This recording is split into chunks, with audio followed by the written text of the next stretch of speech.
يا صباح الفل، ازيكم عاملين ايه؟ يا رب دايما تكونوا بخير. وحشتوني جدا جدا. جايبه لكم النهارده فيديو عن الاير فراير.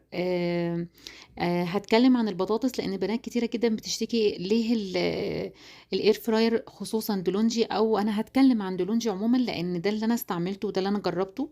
وما شاء الله بقالها معايا حوالي 3 سنين. وهقول لكم ايه اللي احنا نعمله في البطاطس عشان ما تبوظش مننا وبتطلع كأنك قليها في الزيت بالظبط.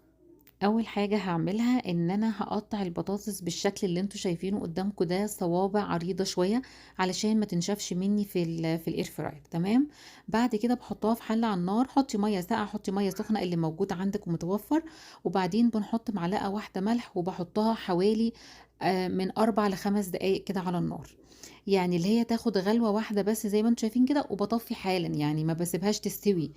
يعني غلوة واحدة بس بصفيها طبعا كويس جدا، وبنزل عليها، بنزل في الاير فراير، احطها في الاير فراير. وبعد كده بحط معلقة واحدة زيت وبقلبها كويس كده زي ما انتم شايفين يعني بهزها بس مش اكتر يعني. بعد اول حاجة تاني حاجة بقى، انا مش هحط دراع التقليب خالص، انا هستغنى عنه لاني ما بستعملوش اساسا، لان هو اصلا بيبهدل البطاطس.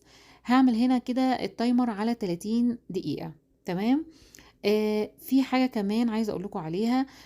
طبعا انا بعملها على 4، ما بغيرش ال4 دي خالص.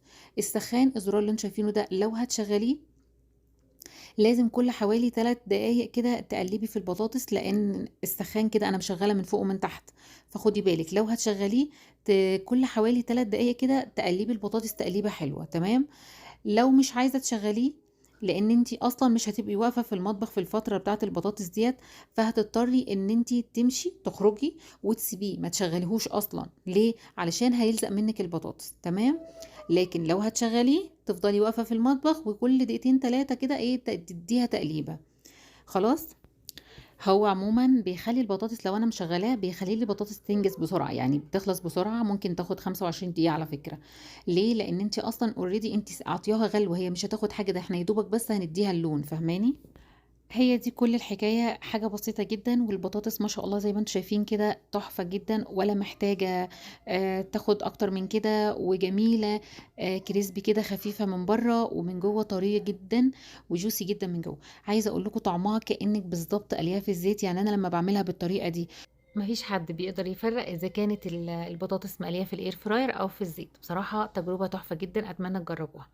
حاجه كمان قبل ما اقفل الفيديو، عايزه اقول لكم البنات اللي بتستعمل منظفات على السخان بتاع الاير فراير غلط جدا جدا. معظم البنات اللي عملوا كده اشتكوا ان السخان باظ، مش عارفه عدت التايمر عاد بيعلق، مش عارفه ايه. فنصيحه، بعد كل مره فوطه مايكروفايبر مبلوله ومسحيها كده وخلاص، متعمليش اكتر من كده.